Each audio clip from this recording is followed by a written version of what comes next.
할렐루야. 12월 30일 수요일입니다. 오늘도 날마다 기쁨의 예배, 주님과 신나는 동행에 함께하는 성도 여러분 사랑하고 축복하고 환영합니다. 우리 함께 사도신경으로 신앙 고백하면서 오늘의 예배 시작합니다. 전능하사 천지를 만드신 하나님 아버지를 내가 믿사오며 그 외아들 우리 주 예수 그리스도를 믿사오니 이는 성령으로 잉태하사 동정녀 마리아에게 나시고 본디오 빌라도에게 고난을 받으사 십자가에 못 박혀 죽으시고 장사한 지 사흘 만에 죽은 자 가운데서 다시 살아났으며 하늘에 오르사 전능하신 하나님 우편에 앉아 계시다가 저리로서 산자와 죽은 자를 심판하러 오시리라. 성령을 믿사오며 거룩한 공회와 성도가 서로 교통하는 것과 죄를 사하여 주시는 것과 몸이 다시 사는 것과 영원히 사는 것을 믿사옵나이다. 아멘. 찬송가 180장 하나님의 나팔소리 천지진동할 때에 함께 찬송합니다.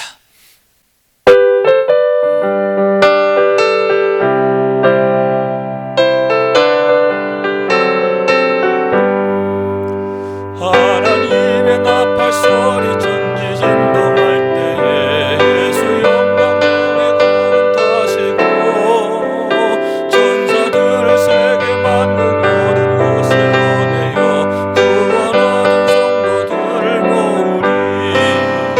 나팔 불 때 나의 이름 나팔 불 때 나의 이름 나팔 불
목소리로 드리겠습니다.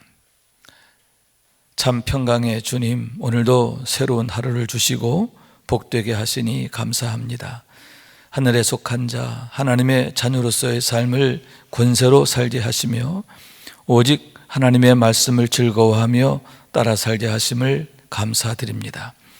다윗처럼 오직 우리 주님만을 내 앞에 모시고 오직 주님만이 우리의 전부이심을 고백하는 삶이 되게 하시고 그러므로 인해 주님께서 늘 우리의 전도가 되어주심을 경험하고 누리는 삶이 되게 하옵소서.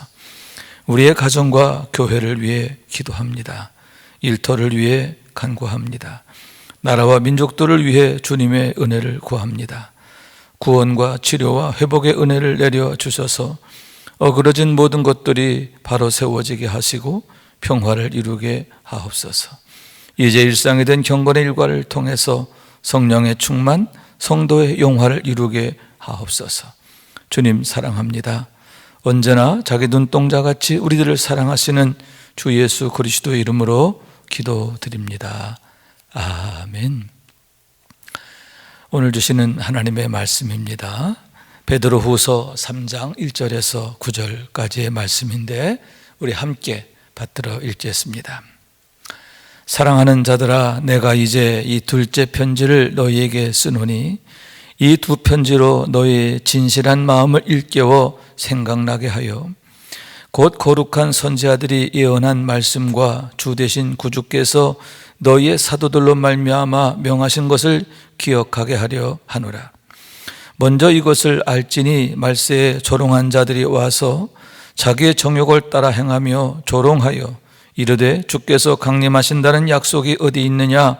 조상들이 잔 후로부터 만물이 처음 창조될 때와 같이 그냥 있다 하니 이는 하늘이 옛적부터 있는 것과 땅이 물에서 나와 물로 성립된 것도 하나님의 말씀으로 된 것을 그들이 일부러 잊으려 함이로다.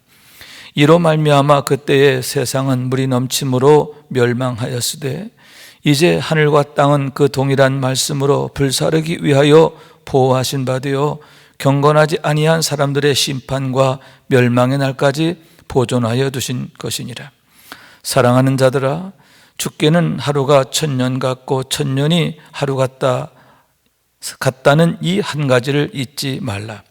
주의 약속은 어떤 이들이 더디다고 생각하는 것 같이 더딘 것이 아니라 오직 주께서는 너희를 대하여 오래 참으사 아무도 멸망하지 아니하고 다 회개하기에 이르기를 원하시느니라. 이는 하나님의 말씀입니다. 할렐루야.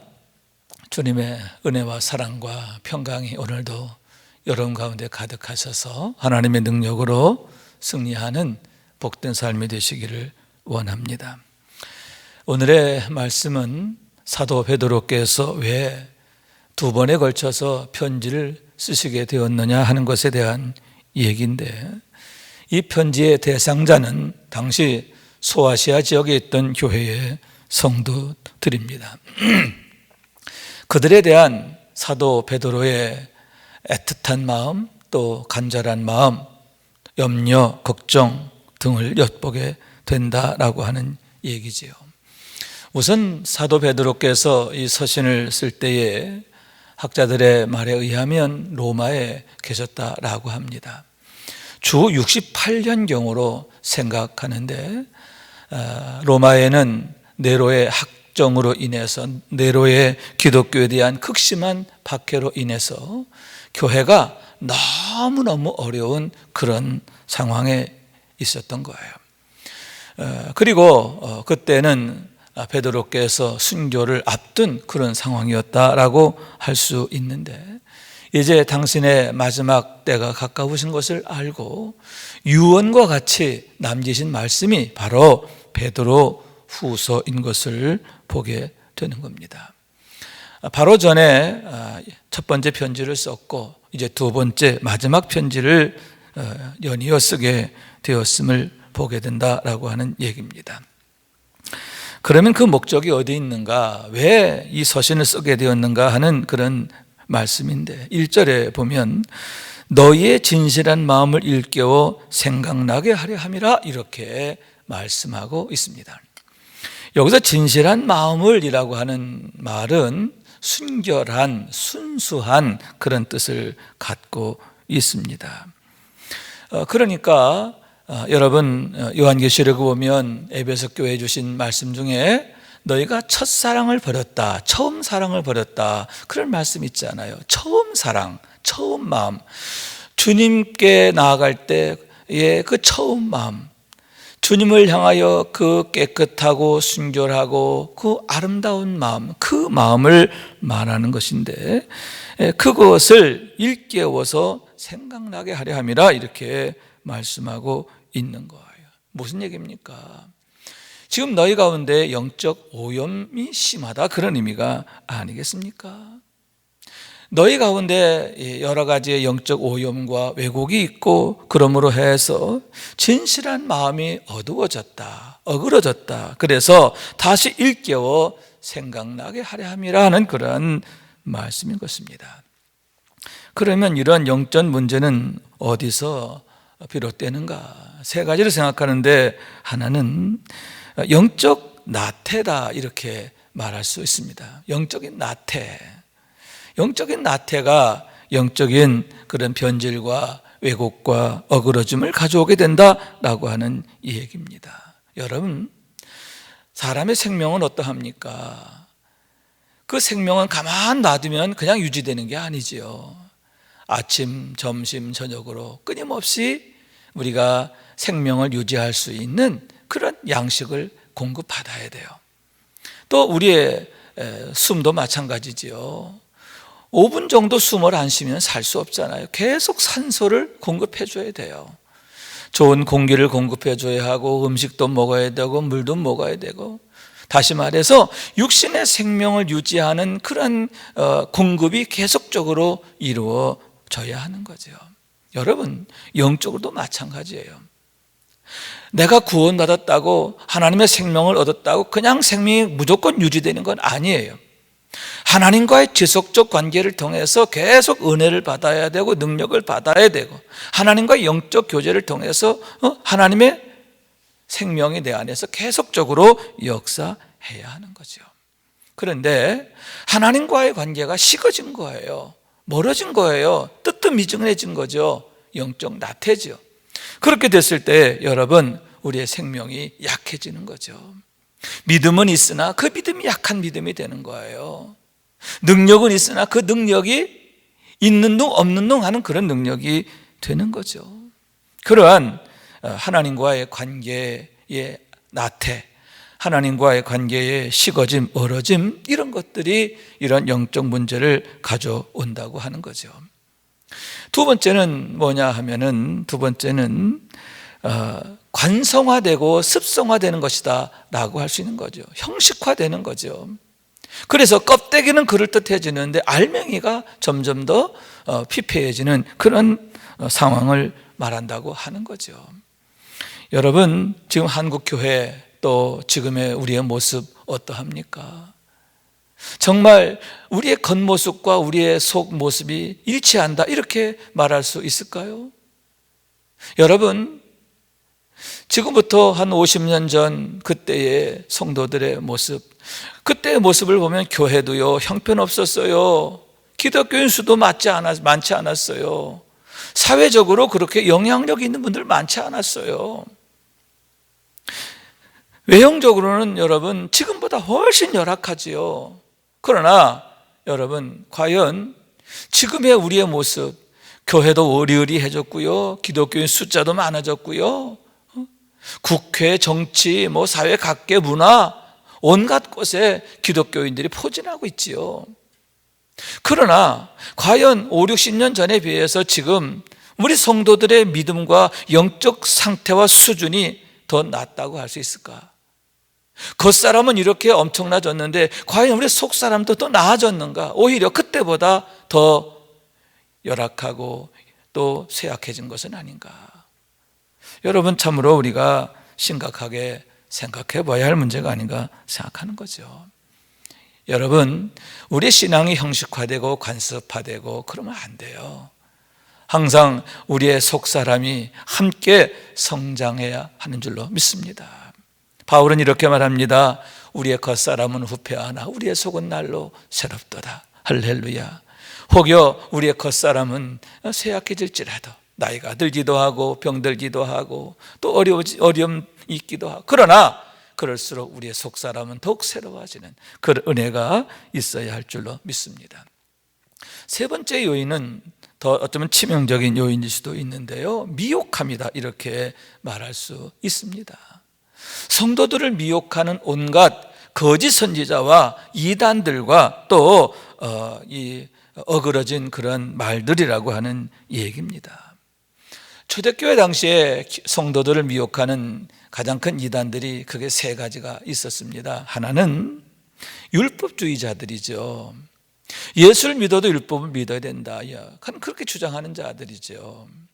그래서 복음주의, 사도 바울이 전한 복음, 그것에 대해서 계속 거부하고 바울의 사도권을 부정하고 그러면서 교회에 자꾸 분열을 가져왔던 자들, 그런 자들이 있었는데 유대교적 율법주의다, 이렇게 말할 수 있는 거죠.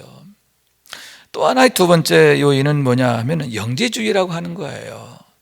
영과 육을 이분법적으로 이렇게 대립적으로 이렇게 이야기를 하면서 이 영이 거룩해지면 된다라고 해서 육적인 것을 부정하는 거예요. 그런 사람들은 심지어 예수님의 육신을 입으심도 부정을 해요. 육은 악하다라고 봤기 때문에, 육은 열등하다라고 봤기 때문에, 그래서 예수님이 육신을 입었다는 거, 그걸 부정하는 거예요. 그래서 가현설이라고 하는 걸 주장하게 됐는데, 예수님께서 사람들에게 육신의 모습으로 보여준 것은 가짜로 그렇게 된 거다. 십자가 위에서 돌아가신 것도 그냥 그렇게 보여지게 한 거지 실제 그런 게 아니다. 가짜 현실이다, 가현실이다, 가현설이라고 하는 걸 주장하게 되었는데, 아주 상당히 영향력이 컸습니다. 초대교회에 아주 정말 심각한 영적 문제를 가져왔죠. 여러분, 요한복음서에 보면 이제 예수님의 사람 되심에 대해서, 하나님의 사람 되심을 특별히 강조하잖아요. 그런 영지주의에 대해서 가장 강력하게 복음의 핵심을 전한 게 요한복음이다라고 할 수 있는데, 초대교회의 영적 큰 위기가 영지주의로부터 있게 되었음을 보는 거예요. 세 번째는 현세주의다라고 할 수 있는데, 그들은 예수님의 부활을 믿지 않는 거죠.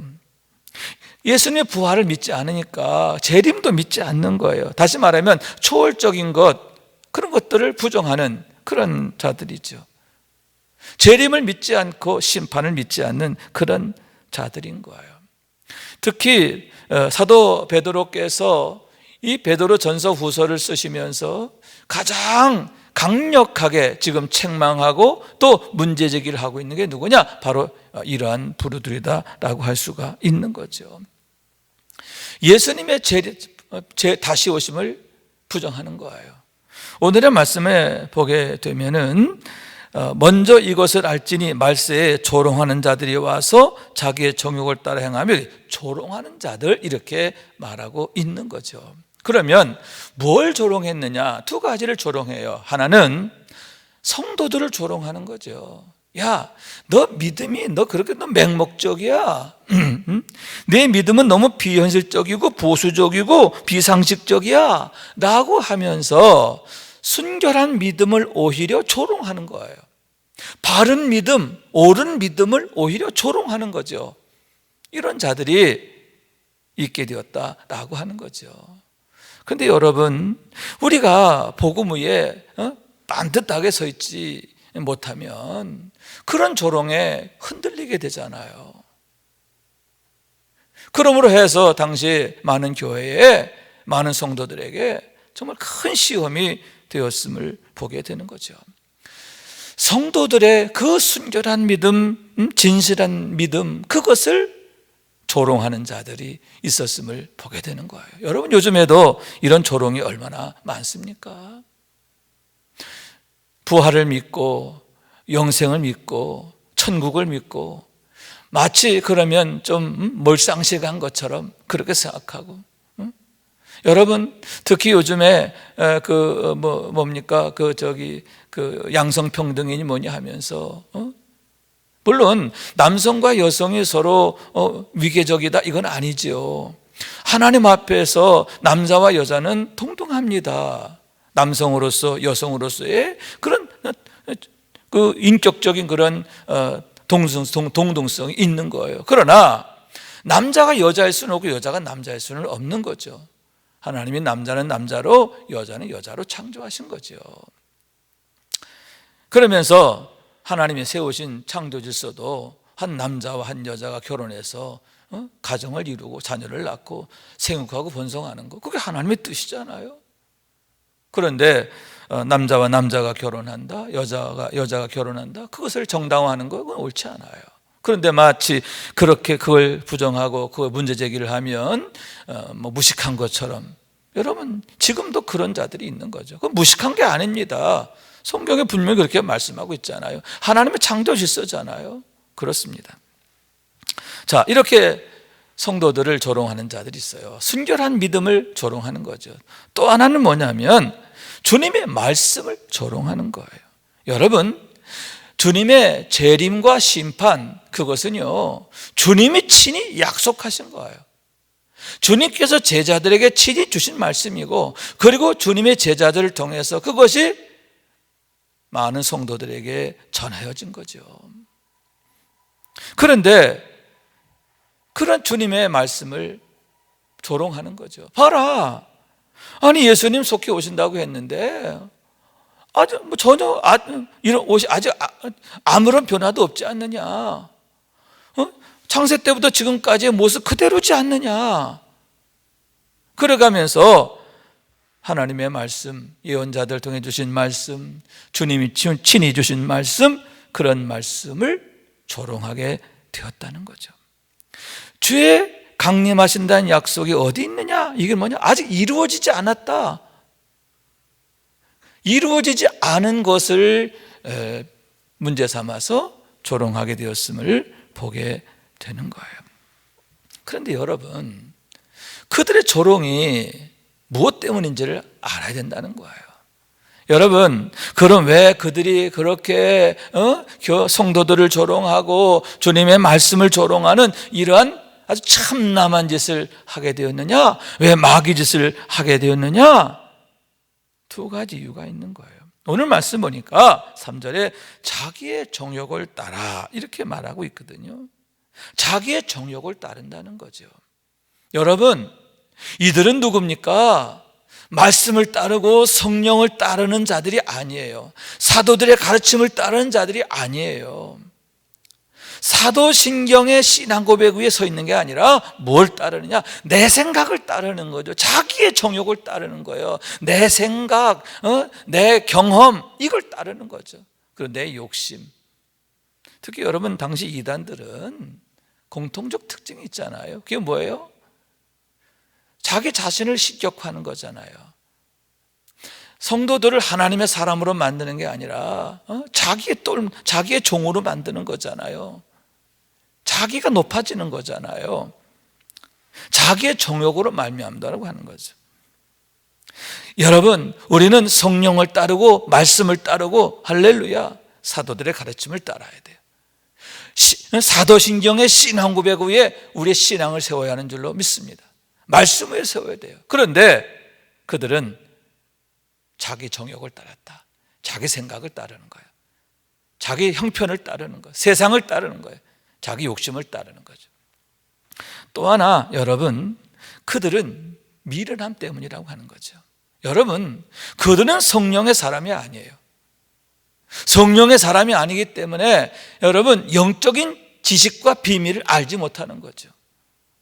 알지 못하니까 그러는 거예요. 여러분, 사도 바울만 해도 주님께서 빛 가운데 그를 찾아와 만나주기 전까지만 해도 예수를 대적하고 교회를 핍박하던 자였잖아요.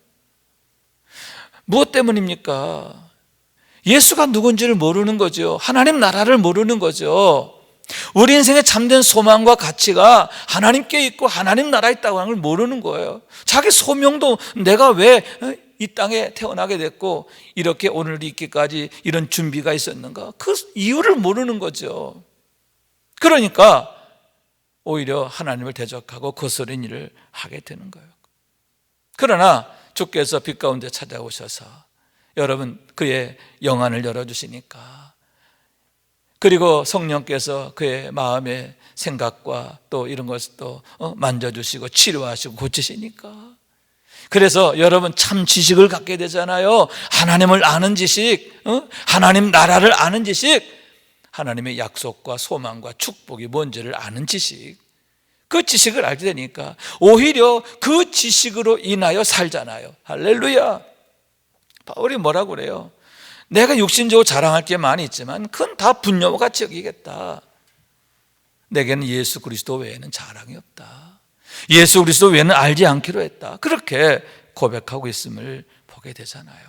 여러분, 미련함의 극치예요. 무식함의 극치인 거예요. 하룻강아지 범 무서운 줄 모른다고. 여러분, 하룻강아지가 호랭이 앞에서도 방정 떠는 이유가 뭐냐? 몰라서잖아요. 호랭이가 얼마나 무서운 줄 모르고요, 자기가 얼마나 한심한 줄 모르고, 세 번째 제일 중요한 게 뭘 몰라? 잠시 후의 일을 모르잖아요. 그렇습니다.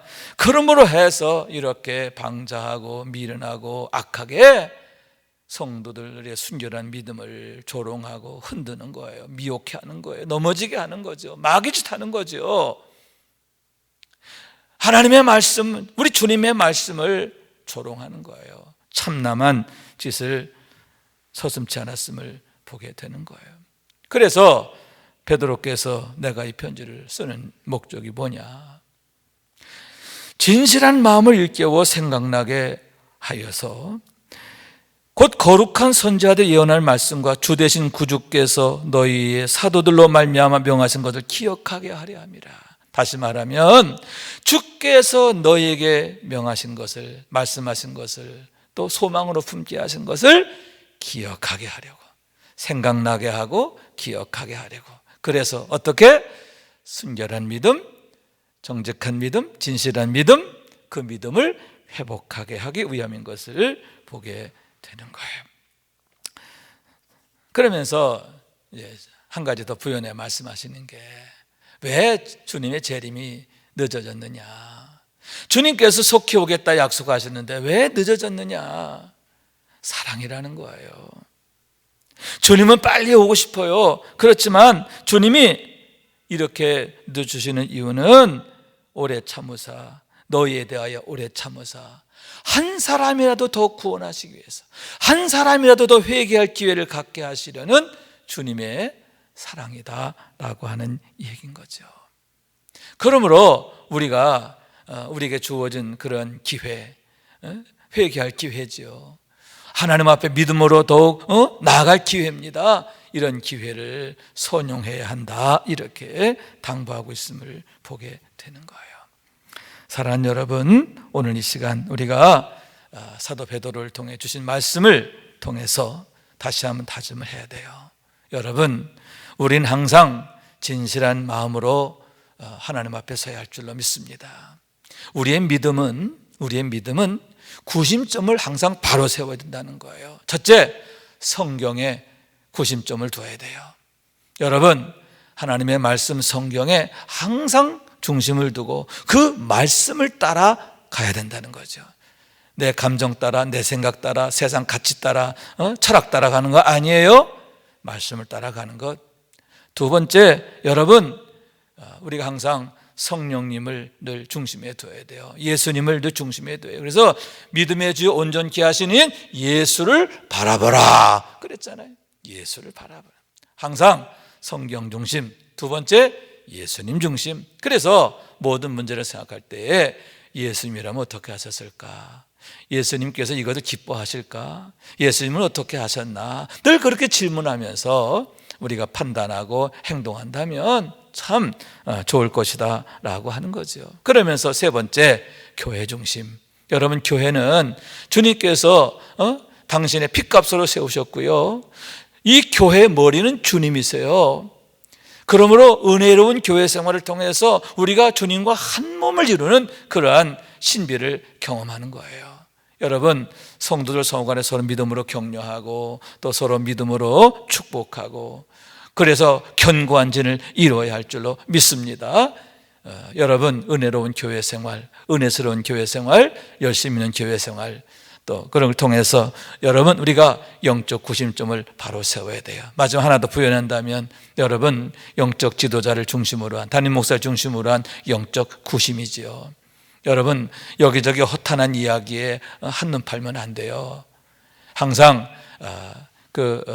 여러분을 영혼을 위해서 기도하고 여러분을 위해서 말씀으로 준비하는 주의 종의 말씀에 늘 중심을 두고 신앙생활하면 참 유익하겠다라고 하는 그러한 얘기지요. 그래서 여러분, 처음 사랑, 주께서 주신 그 처음 마음 늘 기억하게 되기를 원합니다. 진실한 믿음으로 세워지게 되기를 원합니다. 그래서 언제 주님 만나게 되든, 언제 주님 우리를 부르셔도 주님 앞에 정말 정결한 신부로 나아가는 우리 모두가 될 수 있기를 주님의 이름으로 축원합니다. 기도하겠습니다. 존귀하신 우리 주님께 감사와 찬양과 영광을 돌립니다. 오늘도 함께 예배하며 이 하루를 지내게 하시니 감사합니다. 주님과 걷는 이 경건의 여정 얼마나 복되고 감사한지요. 주님, 이 영적 생활을 통해서 늘 주 안에서 호흡하고 또 주의 말씀의 양식을 먹고 그래서 우리의 영이 더욱 건강해질 수 있도록 하나님 도와 주옵소서. 그래서 하나님의 능력으로 날마다 승리하는 저의 삶이 되게 하여 주옵소서. 이제는 우리의 구세주가 되시며 대속자가 되시는 예수 그리스도의 구속의 은혜와 아버지 하나님의 사랑과 성령님의 교통하시는 은총이 오늘도 순결한 믿음, 순결한 신앙으로 정말 하나님 앞에 기쁨되기 원하고 그래서 늘 주의 말씀을 따라 성령을 따라 믿음으로 살기를 소원하는 우리 모두 위에 영원토록 함께 하시기를 간절히 축원하옵나이다. 아멘. 성도 여러분, 사랑하고 축복합니다. 아멘.